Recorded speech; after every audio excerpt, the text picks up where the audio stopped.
तो भाई my plan was to grow my hairs but here we go. तो भाई मैं फ़िलहाल टकला हो चुका हूँ, ठीक है।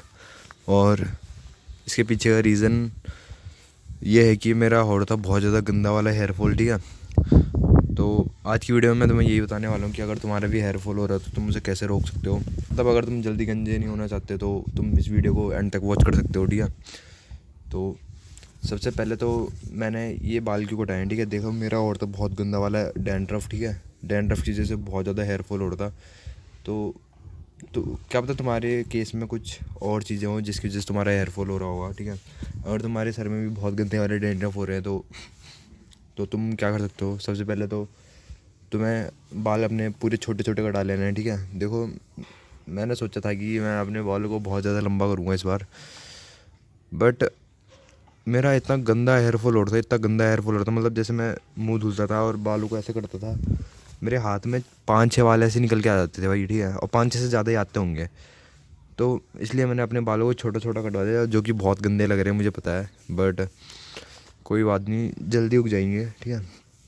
तो अगर तुम्हारा हेयर फॉल डैंड्रफ की वजह से हो रहा है तो तुम क्या कर सकते हो। तुम जो मैंने करा है मैं तुम्हें बता, पहले तुमने छोटे छोटे बाल कटा लेने हैं, ठीक है, मेरी तरह। उसके बाद तुम्हें बहन जो धूप लग रही है यार यहाँ पे। उसके बाद तुम्हें जब तुम अपने बालों को ऐसे छोटा छोटा कर लो, ठीक है, उसके बाद तुम्हें करना है, क्या करना है तुम्हें चैटे का लेमन लेना है और उसे चूसना नहीं है, उसे तुम्हें रगड़ना है सर पे, ठीक है। अब तुम ये मत बोलना कि भाई नींबू रगड़ने के पीछे का लॉजिक बता कि नींबू क्यों रगड़ना है, नींबू रगड़ने से कैसे डैंड्रफ चल जाएगा, ठीक है। वो मुझे कुछ नहीं पता, मेरे घर वाले ने बोला कि नींबू रगड़ डैंड्रफ चल जाएगा, तो मैंने नींबू रगड़ दिया, ठीक है। और तुम्हें नींबू रगड़ना है और उसके बाद तुम्हें किसी एंटी डैंड्रफ शैम्पू से अपने सर को धो देना है, ठीक है, अच्छे से। मैंने हेड एंड शोल्डर से अपने सर को धुला था कल परसों, ठीक है, जब मैंने बाल कटाए थे। तो मतलब डैंड्रफ से काफ़ी कम तो हो चुके हैं, ठीक है।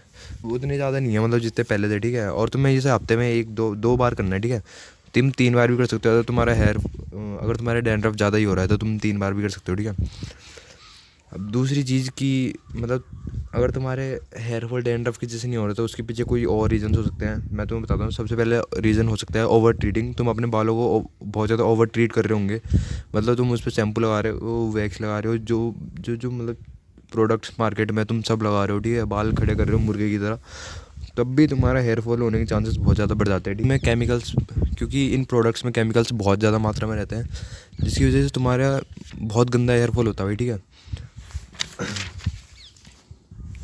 दूसरी चीज़ हार्मोनल इम्बैलेंस, ठीक है। इसके बारे में मैं तुम्हें अभी डिटेल में एक्सप्लेन करूँगा कि हार्मोनल इम्बैलेंस की वजह से कैसे तुम्हारे हेयर फॉल होता है, ठीक है। तीसरी चीज़ न्यूट्रिशन की वजह से अगर तुम प्रॉपर डाइट नहीं ले रहे हो, अगर तुम्हारे मतलब न्यूट्रिएंट्स की कमी है, जैसे बायोटीन की कमी है या फिर विटामिन्स की कमी है, तो तुम्हारे हेयर फॉल होने के चांसेस काफ़ी ज़्यादा बढ़ जाते हैं, ठीक है। तो तुम्हें अपना एक ब्लड टेस्ट करा लेना है और तुम्हें जिस चीज़ की डेफिशिएंसी होगी उसे या तो सप्लीमेंट कर देना है, या तो तुम ऐसी नेचुरल चीज़ों से भी उन्हें खा सकते हो, ठीक है। सप्लीमेंट भी नेचुरली होते हैं ऐसे। तो तीसरी चीज़ स्ट्रेस लेने की वजह से तुम्हारा बहुत गंदा हेयर फॉल होता है, ठीक है। अगर तुम बहुत ज़्यादा स्ट्रेस लेते हो तो, और स्लीप अच्छे से नहीं लेते हो, तुम्हारा कोर्टिसोल बढ़ जाता है स्ट्रेस लेने की वजह से, जिसकी वजह से तुम्हारे हेयर फॉल के होने के चांसेस बहुत ज़्यादा बढ़ जाते हैं भाई, ठीक है। अगली चीज़ है मेडिसिन। अगर तुम कोई मेडिसिन लेते हो तो उससे भी तुम्हारा हेयर फॉल हो सकता है, ठीक है। अगर तुम मतलब बहुत ज़्यादा मेडिसिन वगैरह ले रहे हो तो तुम इसके लिए क्या कर सकते हो, तुम डॉक्टर के पास जा सकते हो और उन्हें पूछ सकते हो कि इस मेडिसिन को खाने की वजह से मेरा हेयर फॉल हो रहा है या नहीं, ठीक है। तो तुम्हें पता तो चल जाएगा बेसिकली कि किस चीज़ की वजह से तुम्हारा हेयर फॉल हो रहा है। तो जैसे मैंने तुम्हें बोला था कि हार्मोनल इम्बैलेंस की वजह से तुम्हारे हेयर फॉल होता है, ठीक है। अब मैं तुम्हें बताता हूँ कि कैसे। जैसे अगर तुम्हारी बॉडी में टेस्टोस्टेरोन बहुत ज़्यादा है, ठीक है। टेस्टोस्टेरोन क्या होता है, टेस्टोस्टेरोन मेल हार्मोन होता है, जो कि मतलब तुम्हारे अंदर जो मतलब तुम वॉरियर वाली फील करते हो और जो तुम काम करते हो, फोकस, कंसंट्रेशन, जितनी भी सारी चीज़ें होती है, जो मतलब बियर्ड, डीप वॉइस, ये सारी चीज़ें टेस्टोस्टेरोन की वजह से होती है, ठीक है। और मतलब मसल बिल्डिंग वगैरह इन सब में ईजी हो जाता है, मतलब ये सब चीज़ें, ठीक है।